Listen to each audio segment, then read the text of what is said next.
Dream 11 नाम तो सुना ही होगा। एक ऐसी नाव जिसके सहारे कई लोग अपनी गरीबी की मझधार को अमीरी का किनारा देना चाहते हैं। तो अगर मैंने भी ये सपना देखा तो क्या गलत किया।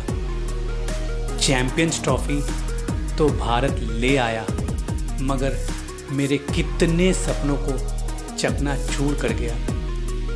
हाँ जी, इसी ड्रीम 11 में कितने पैसे बर्बाद कर देने के बाद मैंने सोचा कि क्यों ना इसे अच्छे ढंग से रिसर्च किया जाए और जिम्मेदारी से खेला जाए। तो जो रिसर्च मैंने किया मैं उसी को आपके सामने साझा करना चाहता हूँ और उम्मीद करता हूँ कि आपको मज़ा आए। ड्रीम 11 की शुरुआत 2008 में हर्ष जैन और भावित सेठ नाम के दो लोगों ने मिलकर शुरू किया। शुरुआत के दिनों में इसे काफ़ी टफ टाइम को फेस करना पड़ा, क्योंकि तब ना इंटरनेट इतने सस्ते थे और ना ही हर मोबाइल हाथों में मोबाइल था। लेकिन जैसे जैसे इंटरनेट का रेट ड्रॉप हुआ वैसे वैसे ड्रीम 11 ने अपने पांव पसारने शुरू किया और आज 2025 में ड्रीम 11 के लगभग 150 मिलियन सब्सक्राइबर हैं, यानी कि लगभग 15 करोड़ मोबाइल फ़ोन्स में ड्रीम 11 इंस्टॉल्ड हैं।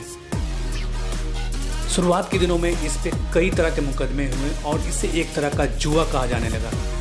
लेकिन 2018 में मुंबई हाई कोर्ट ने इसे एक गेम ऑफ स्किल करार दिया और इसे लीगली मान्यता दे दी गई। और तब से लेकर आज तक इसमें क्रिकेट के अलावा फुटबॉल, कबड्डी और भी कई तरह के गेम्स खेले जाते हैं।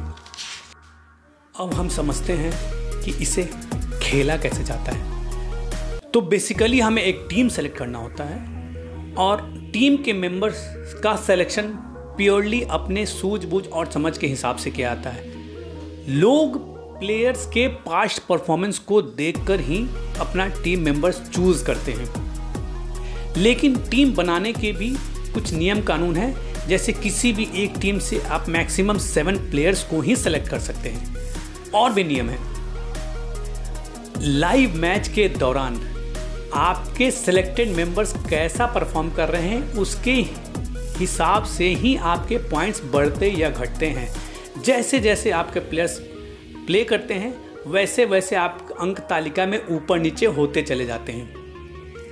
अब जब लाइव मैच का एंड हो जाता है तो एक मेरिट लिस्ट बनती है और वहीं पे आती है आपकी रैंकिंग।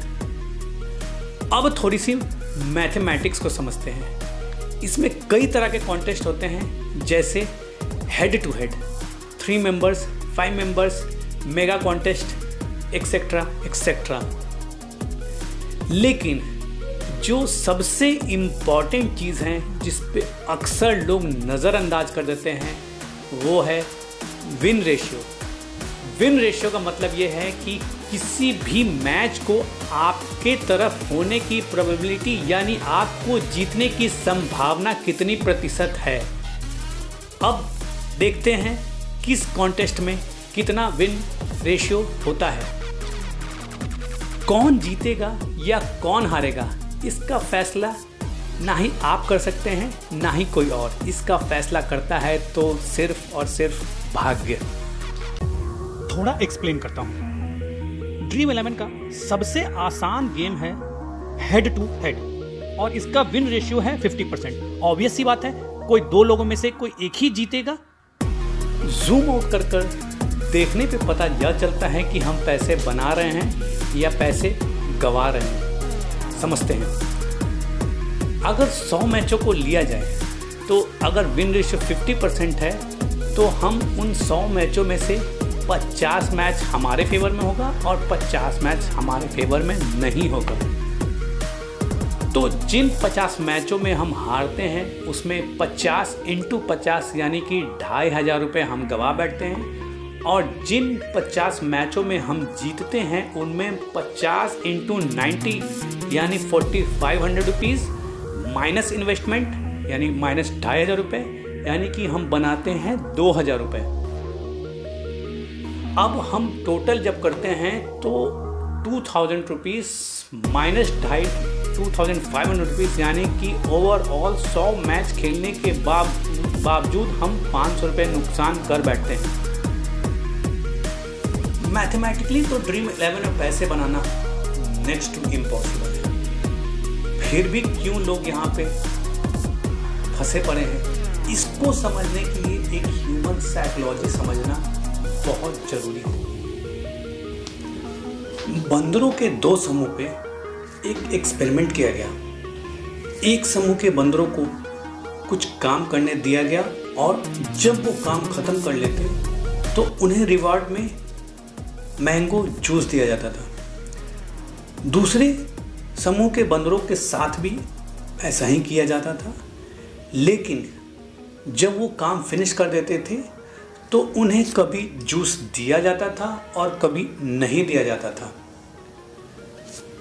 स्लोली फर्स्ट ग्रुप के बंदरों को मैंगो जूस देना बंद कर दिया गया और यही काम सेकंड ग्रुप के साथ भी किया गया। तो पाया यह गया कि पहले ग्रुप के बंदरों ने जैसे जैसे उनके साथ वो मैंगो जूस देना बंद कर दिया गया, उन्होंने काम करना भी बंद कर दिया, लेकिन सेकंड ग्रुप के बंदरों ने काम करना बंद नहीं किया। बंदरों के दूसरे ग्रुप को रैंडम रिवॉर्ड की आदत लग चुकी थी। तो ऐसे ही और कितने रिसर्च किए गए और पाया यह गया कि जहां भी विन रेशियो 50% या उससे कम होता है, वहां पे अगर कोई व्यक्ति जीतता है या उसे अवार्ड मिलता है तो उसका डोपामिन रिलीज हद से ज़्यादा होती है, यानी उसे ज़्यादा संपूर्णता, उसे ज़्यादा आनंद, उसे ज़्यादा मज़ा आता है। इसी साइकोलॉजी का यूज़ ये ऑनलाइन बेटिंग प्लेटफॉर्म्स करते हैं। इसमें रैंडम रिवॉर्ड्स के कारण ही हम लोग फंसे रहते हैं और हमारे पॉकेट धीरे धीरे खाली हो जाता है। मुझे ड्रीम 11 या इन जैसे बेटिंग प्लेटफॉर्म से कोई शिकायत नहीं है। अगर इंटरटेनमेंट के लिए इन्हें खेला जाए तो इससे अच्छा और क्या हो सकता है, लेकिन मुझे शिकायत है उन लोगों से जो इसके एडिक्टेड हो चुके हैं या उन लोगों से जो इस बेटिंग प्लेटफॉर्म से या इन जैसे बेटिंग प्लेटफॉर्म्स को यूज़ कर अमीर या करोड़पति बनने का गलत सपना देख बैठते हैं। तो मैंने तो अपने फ़ोन से ड्रीम 11 अनइंस्टॉल कर दिया। आप करना चाहते हैं या नहीं, चॉइस आपकी है। हाँ, इस वीडियो को शेयर जरूर करें। धन्यवाद।